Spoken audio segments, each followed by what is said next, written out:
everyone, my name is JT. This presentation is going to be based on a research study that I performed on a social change evolution within queer studies, gender identity, stereotyping, sexual orientation, and ultimately how all of these individual aspects can relate to federal law within higher education. I like to start the presentation off with a quote that applies to the importance of the study. Promoting gender equality in higher education is not only necessary for justice, but also fundamental to institutional progress.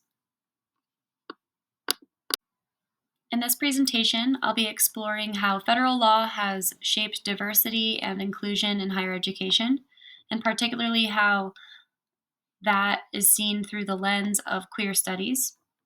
Over the past several decades, universities have become a central site for debates around gender identity, sexual orientation, and equality. What's important to understand is that these changes didn't just happen on their own, that federal law and court decisions have played a critical role in either restricting or advancing protections for LGBTQ plus students, faculty, and their community as a whole. The purpose of my research is to look closely at 5 landmark court cases that show how the law has evolved in this area. These cases highlight not only legal shifts that have happened, but also broader cultural changes, as theories of gender and sexuality started influencing how judges and institutions interpret civil rights protections. Ultimately, my goal has been to connect these legal battles to ongoing challenges within higher education, and to think about what kinds of policies can help create more inclusive learning environments for the future. As one scholar points out, promoting gender equality in higher education is not only necessary for justice, but also fundamental to institutional progress.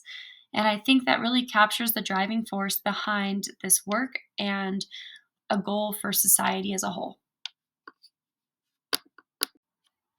To better understand the court cases in my research, it's important to first look at the theoretical context.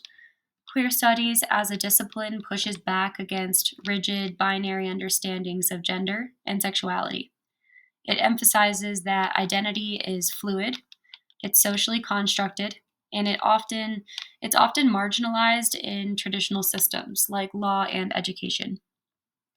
Queer legal theory builds on that by directly questioning how laws often assume binary categories, like male versus female or heterosexual versus homosexual, and how those assumptions limit protections for people whose identities don't fit neatly into those boxes.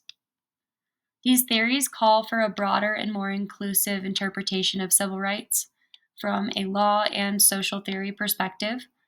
We can also see law not just as a set of rules, but as something that actively shapes our society.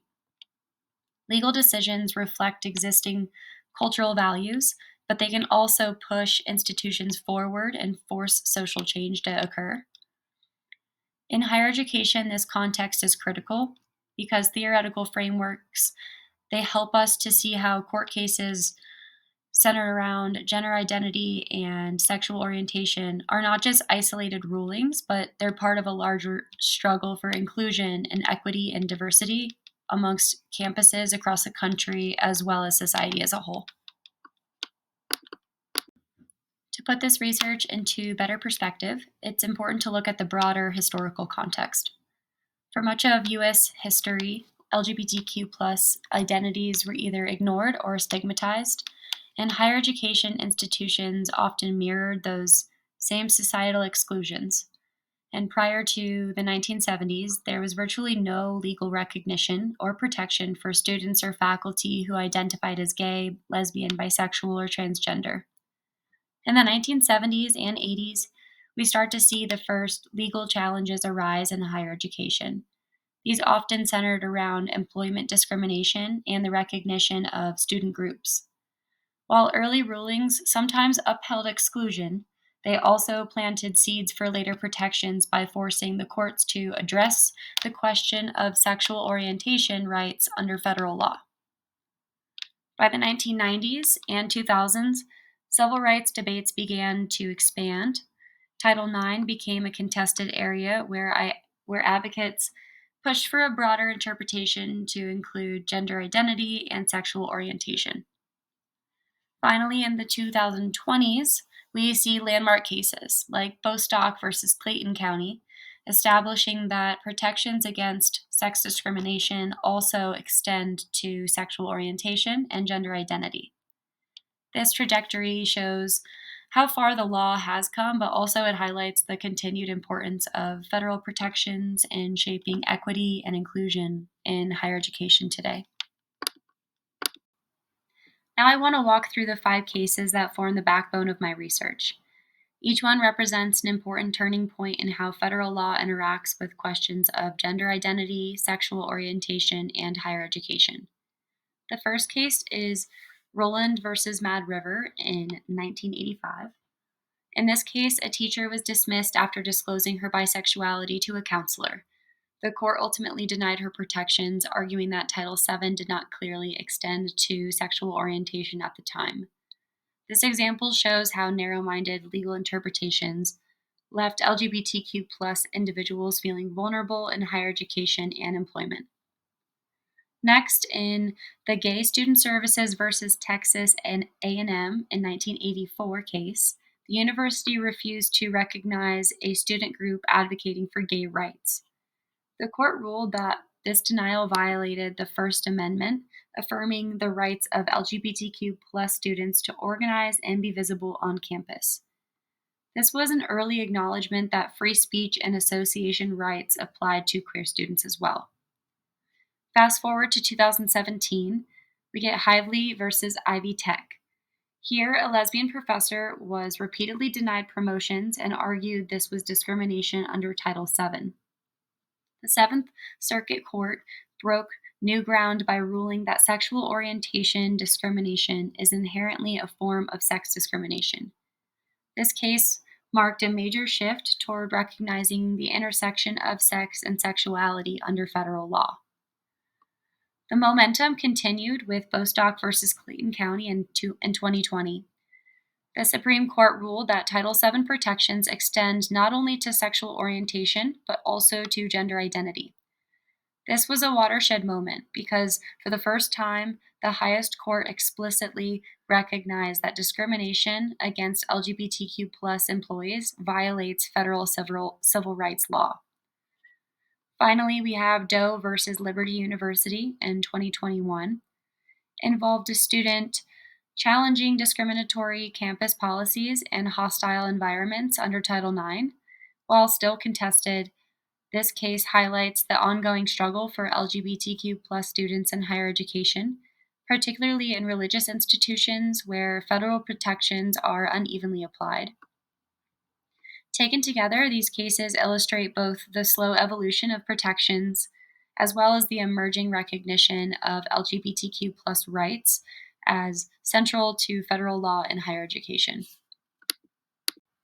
When we compare historical sex-based exclusions in higher education to emerging protections for gender identity, we see an important shift in both law and social recognition.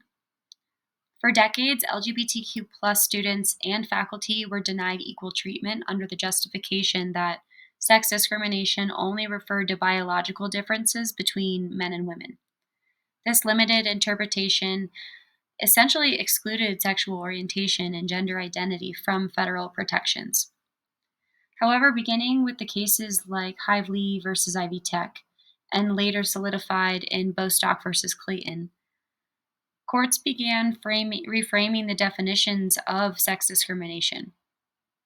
These rulings affirmed that discrimination based on sexual orientation or gender identity is inherently tied to sex, and therefore unlawful under Title IX, and by extension applicable to Title VII in educational contexts. This evolution marks a turning point. What once justified exclusion now provides the foundation for inclusion. Still, policies in areas like admissions, athletics, housing, and campus climate remain contested, showing that while federal law has opened the door to greater protections, higher education continues to be a battleground for equity and recognition, and also a place for activism and advocacy. Higher education institutions have a legal and ethical responsibility to protect students and staff from discrimination based on sexual orientation and gender identity. Compliance with federal and state laws, such as Title IX, is critical to prevent exclusion and ensure equitable treatment. Institutions should provide training for faculty and staff on LGBTQ rights and inclusive practices, fostering safer and more supportive campus environments. These measures not only uphold legal standards, but also improve the student well-being as a whole and a sense of belonging, as well as increasing academic success for everyone. Understanding these implications helps administrators make informed decisions regarding admissions, housing, campus facilities, and programming to fully support all students, as well as where money will be going to and allocated. To support sexual identity protections in higher education, institutions should adopt comprehensive anti-discrimination policies and ones that explicitly protect LGBTQ students and staff. Mandatory DEI training for faculty, staff, and administrators is essential to cultivate awareness and inclusive practices. Clear reporting channels and accountability mechanisms ensure that incidents of harassment or discrimination are addressed effectively and timely. Providing targeted resources and support services for further enhancing student well-being and inclusion. Finally, institutions should periodically review and update policies to ensure alignment with changing laws and emerging best practices, maintaining a safe and equitable learning environment for all, since it's important to stay up to date with the evolving practices and evolving changes amongst our society. Everything changes quickly. We should also stay up to date with changing our policies. This research underscores the critical importance of protecting sexual identity in higher education, not only to comply with legal frameworks like Title IX, but to actively foster student safety, equity, and a sense of belonging for students and staff. Inclusive policies, along with faculty and staff training, are essential for cultivating supportive campus environments. Reflecting on my research process, qualitative methods proves invaluable for capturing the lived experiences of students and faculty, revealing nuances often absent in quantitative data. Quantitative data does the trick. Obviously, it always will. It's deemed more scientific in a lot of ways, but I feel that qualitative in this situation can help with context and understanding. The project, it's also reinforced the importance of ongoing research and advocacy to guide institutional policy improvements and ensure that higher education remains equitable and inclusive for all students. Thank you everyone for watching and listening. I'd like to leave with this quote: "The meaning of discrimination and sex have also become a less settled over the decades, particularly as young people on campuses and each generation question what these concepts mean and breathe new and urgent meaning into the process of Title IX."